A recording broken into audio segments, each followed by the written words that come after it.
Well, we are very excited to be sponsoring the event today. It's especially awesome to get to see people from really across my career lifespan and connect with them, which is what makes this community so special. But today, we're going to be focusing on how to turn fragmented intelligence into that strategic advantage.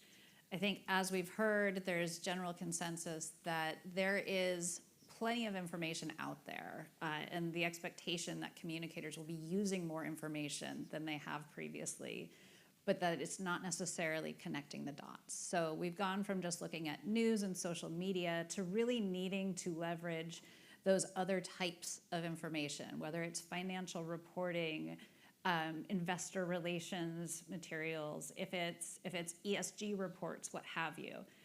Being able to tie those together is really sort of that necessary next step that moves communicators from being reactive to being really proactive and anticipatory, which is much more the expectation these days. So, oh, that would help. There we go. There's our cover slide. Okay. So this is us. I'm Kate LaVail. I'm the general manager for the PR, media communications, and government segment at LexisNexis, and I'm joined by Nicola Johns, who is our product guru for all things segment. And what we have experienced since the last AI Day has been a tremendous change. So we have seen, we have gone from really sort of starting to build these things and maybe sort of being one of many data providers to contribute to building these, to then seeing how well it works, seeing successes, seeing failures, and really becoming part of that creative process. And so with that, we want to be able to talk to you about sort of what we've learned from that, where things are going, and sort of what those critical elements are. But first, to lay the groundwork, we're seeing that there is a structural problem. So communicators are typically feeling like they're doing everything they can. They're moving at speed. They are reaching, they are stretched, they are trying to deliver, but mainly they're reacting. Whereas what your C-suite wants is they want to see that anticipation. They basically want us to be clairvoyant. They want us to pull out our crystal ball and be able to tell them what's coming and how we plan for it to prevent it. And this is something that is just sort of becoming normative. That does create a major problem because while we have lots of data, we don't necessarily have the ability to tie it all together. You know, there are so many different sources that we can be seeking, and yet we don't, one, necessarily have the expertise to be able to interpret what it means and to be able to say if it matters or not. And then also we have to be able to connect it with other data that is meaningful as well. So looking at crisis communications, which is where we've seen a lot of these programs develop, is to be able to create programs that are flagging early signals, early indicators, to be able to then point a team to develop a proactive comms strategy to respond to it. There is one common denominator, though. If you look at all the major crises over the past 10, 20 years, I would argue you could go back further, but I didn't, so I can't say that as fact. None of them were sudden, not one. There were signs across every single one of these that had you been able to connect the dots and put things together, you would have seen that red flag was raising, but it wasn't up yet. So that could be from detecting narrative shift. It could be from identifying structural risk in a business. It could be for forecasting inflection points.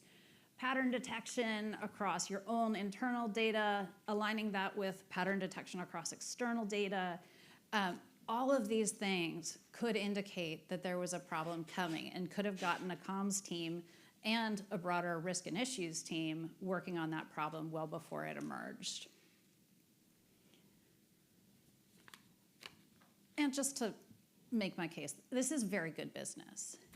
There are tremendous savings in being able to proactively address something before it erupts. I think certainly I come from an agency background and in-house, and the ability to get to an issue and start to ameliorate it before it emerges, it saves so much, not just money, but other resources, your time, your reputation, your influence, your stakeholder relationships. There is absolutely no reason not to be looking ahead. However, we haven't had the right tools to be able to do that. So with that, we know we have to look at diverse data. So there's a lot of data available. And if any of this is interesting to you, please come see us after, because we happen to provide it all. But you're not just looking at news data. You are looking at ESG reporting, PEP sanctions, watch lists. All of those are fantastic for influencer vetting and for monitoring influencers and executives to make sure that there's no red flags. It's also fantastic to look at company and financial information. If you are in the business of anything tech, you know that those early indicators for any kind of initiative frequently come from intellectual property filings like patent filings.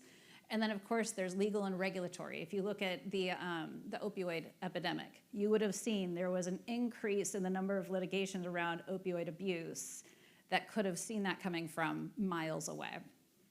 So it's really being able to tie all of those different components together to tell the story. And it's not so much monitoring, which tells you what was said. It's not necessarily insights, which tells you what it means. And it's not even necessarily just telling you how to react to it. What it is telling you is what you need to be worried about now and what you need to start making decisions on now to be a strategic influencer. So a couple of super fun examples. This is just a party and a half here. Bear with me. So the Silicon Valley Bank collapse. Sexy, I know. It occurred in 2023.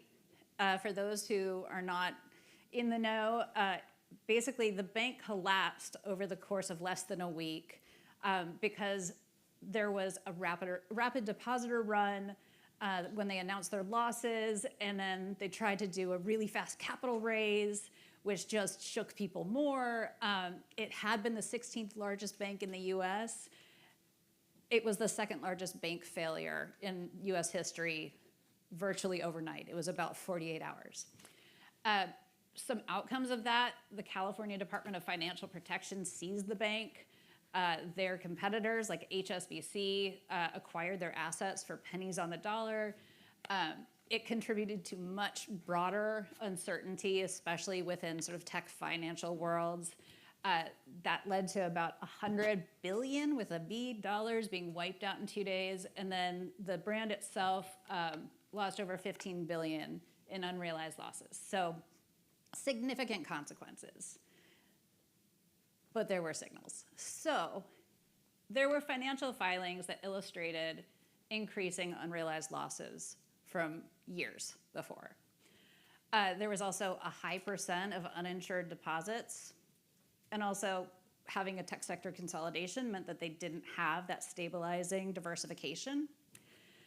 Their chief risk officer position was vacant for most of a year leading into that, and their credit ratings were downgraded preceding the collapse.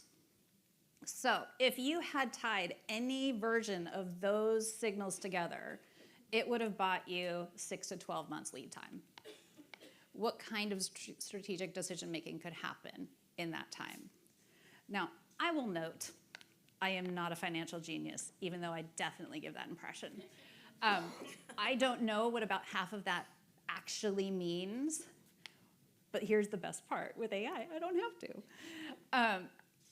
AI provides that context and provides that meaning that's built around it, that we don't have to be subject matter experts of all the data that we're bringing in. It's built in so that we are able to really focus on what we do well, of that strategic counsel. We can understand what the broader integration of those signals mean without necessarily having to go back and get a degree in finance, thank God. Not that there's anything wrong with that if anyone's getting a degree in finance. So another example, Shein, Temu's cousin. We love Shein. They tried to launch their IPO in 2023, 24. and it went horribly awry very quickly. So they brought it to New York. They wanted to offer their IPO. It stalled almost immediately because of regulatory and political resistance. There was also a call from US lawmakers to block the listing due to concerns with the supply chain transparency with China, so not good signs here. What happened was they had to delay the IPO offering, shift it to London and Hong Kong, which cost tremendous time and resources. Their stakeholder trust significantly eroded across the board. They faced pressure to reduce their valuation estimates, not a great sign. And they continue to face pressure to this day for greater supply chain transparency. Okay, here's the kicker. There were signs. So, missed signals. NGO investigations and human rights databases had already flagged multiple issues with the company. There were ESG analysts that flagged significant risks. Trade groups had recommended increasing oversight for their supply chain. An analyst had flagged potential human rights and supply chain issues, as well as reputational and regulatory vulnerability. And so if you have groups saying there is a reputational vulnerability, and this was also included in their statements, that may be a problem. So tying all of that together, just any two of those would have bought you 12 to 18 months. That is a significant amount of time to reposition how you're approaching your IPO launch. Again, though, you don't necessarily have to be an expert at any of this. AI helps to interpret that. It helps to elevate what is meaningful so you can look deeper into it. One of the benefits of this, too, is that you're using data sources that matter to your stakeholders. So frequently now, for any of us who have done crisis communications or been on any kind of risk group, you are working with your counterparts in legal, in operations, really across the board, in supply chain. Using news and social media will only take you so far in those conversations.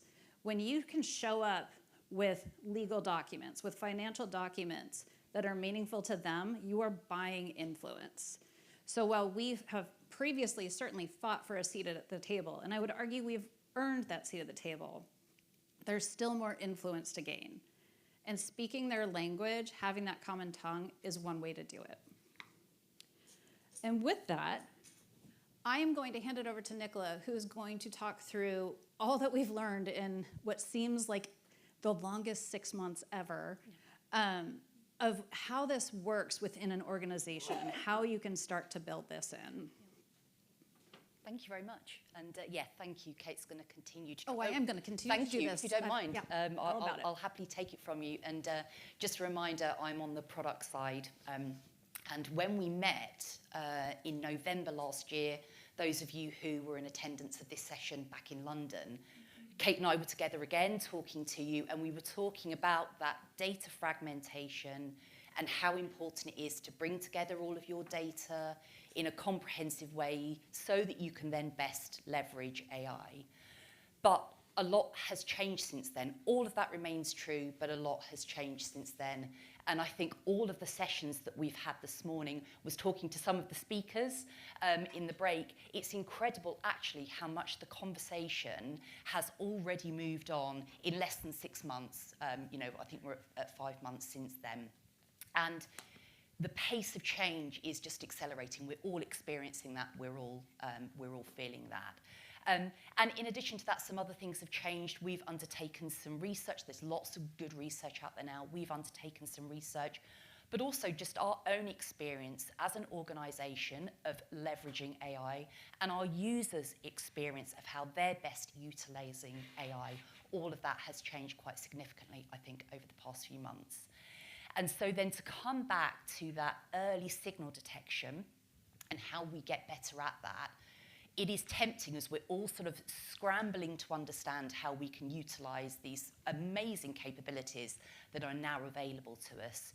It's tempting to think, well, I just then need to plug in a tool, I just need to plug in AI on top of what I'm already doing with my data.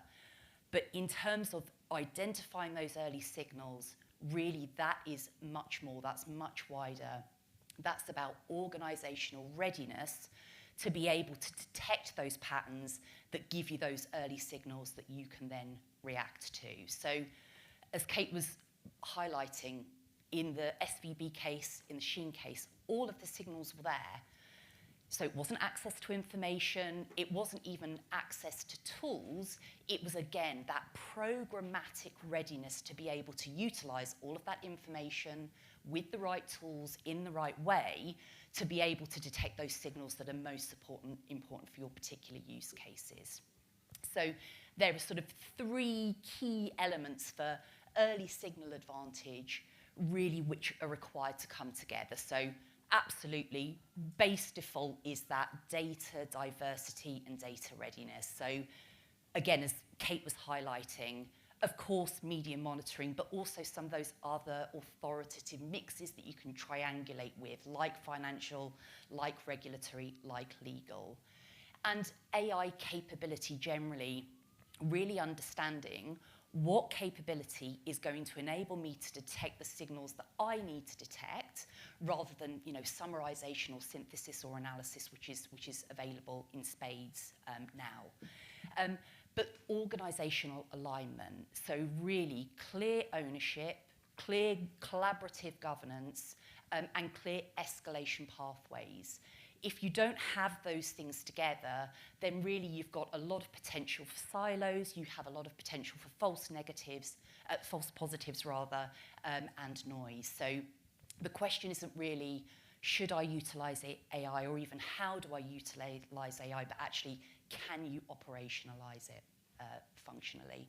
Would you click us on? I can do that. So that trajectory and adoption and readiness is incremental, it's developmental. So again, utilizing based on Everett Rogers' wonderful adoption curve from back in the 1960s, which we're utilizing in relation to AI today, is still very, very relevant. We have mapped sort of teams and individuals and organizations against that adoption curve in terms of their utilization of AI, and again, in relation to the early signal detection. So we've got our traditionalists at the beginning. Those are the ones that are monitoring. They're keeping on top of what's happened. And then we've got the pragmatists, we've got level 2, and they're the ones who are generating insights. They are understanding, well, actually, what's happened here. And actually, that is where many individuals and teams and organizations are, in fact. And then you move into the sort of level 3 and level 4 and the accelerators. They're the ones that are capable and starting to look at that pattern detection. So they're starting to understand what is it that's fundamentally changing underneath the surface that is important and requires me to act. And then that final level, level 4, is when you really do get into strategic anticipation, where you're able to obviously understand all of that information, have detected the patterns, and then say, okay, and then what do I need to do about this so that I can act before the impact is felt? And that moving from the level 2 into level 3 and 4, that's when PR and comms then moves from informed to influential, but it does require a structural change. I think a few people have said something similar along the lines of, it's not just about better dashboards or introducing whatever tools are available. It's really thinking through, what is my organization, what is my use case going to need to be able to best leverage the signals that are important to me. And so final slide for me, please, Kate. So then, again, just reiterating that these 3 things, these sort of critical dimensions for early indicators, but frankly, any use case, these 3 things need to be together. So a reminder that data diversity, that data depth, so that it's beyond just media monitoring. It is some of those industrial signals like filings, like policy drafts, changes in analyst language, which often precede the headlines, by the way.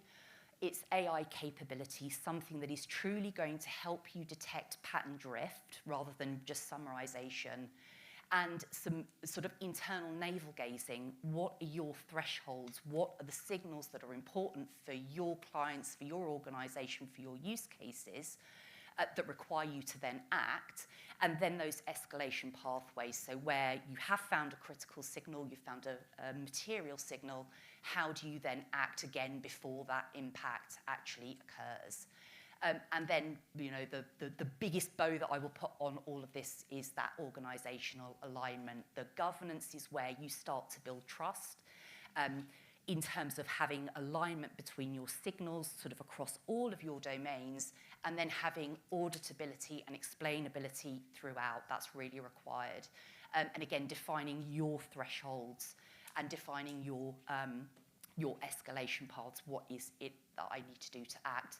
And cultural adoption. So you might have AI literacy within yourself or within your teams, but actually, unless you have an agreed understanding with your leadership and your internal stakeholders, really AI is relatively siloed and quite experimental. So you need agreement on what is an important signal for me, for my organisation. You need to agree on what is the problem that you're solving, and is AI actually the appropriate solution to that particular problem. So just to end before I hand back to Kate to close out. So I've just talked a lot about organisational alignment and infrastructure and cultural adoption. And if you don't see yourself as sort of level 3 or 4, your organisation at level 3 or 4, you don't have to eat the elephant all in one go. Just starting to get alignment and clarity on some of those starting use cases or critical risk domains, for example, regulatory exposure or executive risk or supply chain vulnerability. And then starting to map your data blind spots, what's missing for me, your signals and your thresholds and your escalation paths, and again, just starting that alignment with legal and risk and your leadership, again, just starting to bring those people together. So moving along that adoption curve is definitely incremental, and it's also not about predicting every crisis, but it is about systematically reducing the potential for you to be surprised. And I'll hand back to Kate to close out. Wonderful, thank you. So we are now expected to do more than just shape stories. Our job really is to protect enterprise value. And that's showing up very differently than it was before. It's not necessarily, the winner isn't who is going to react the fastest. The winner is who detects the earliest so that you can actually be strategic. When you're in crisis, you are responding, and there's very limited options that you can use to be able to effectively manage a crisis. When you're managing risk, your options are practically limitless. There are all the levers to pull. There's all the stakeholders to connect with. The more that you can use AI to help your organization move to that state of anticipatory PR, the better you're serving your clients. If you are your client, the better you're serving yourself. So it's really about moving from monitoring to forecasting. And it's about moving from insights into influence. And to do that, it really takes sort of transitioning your organization from one that looks at AI as a potential tool to one that is looking at AI really as that strategic advantage and that enterprise capability. Thank you. Thank you. Didn't want to go too long. We're like right before lunch here. Wow. Sponsor and courteous to give everybody some extra lunch. Brilliant. Thank you guys so much. We do have time for one question. Yes. Perfect. Wait for a mic. Wonderful. I had a question. On one of the earlier slides, you cited that 87% of customers want companies to contact them proactively. I'm curious if kind of the rise of potential, spam calls, that sort of messaging from, actors claiming to be with the company, if you still think it's a good idea for companies to attempt to proactively communicate in terms of crisis. I fully believe that customers say they want to be contacted. I think that is true that they said that. I agree with you. I think you have to be very cautious. You also don't want to break into jail. So you don't want to make a problem bigger than it needs to be. And so from a PR perspective, I would be quite cautious with that. I believe they think they want it. And that's, I think, an important nuance to recognize, is that they can say they want to be in the loop. When it actually comes time, how responsive are they going to be to that? When you look at like class action suits that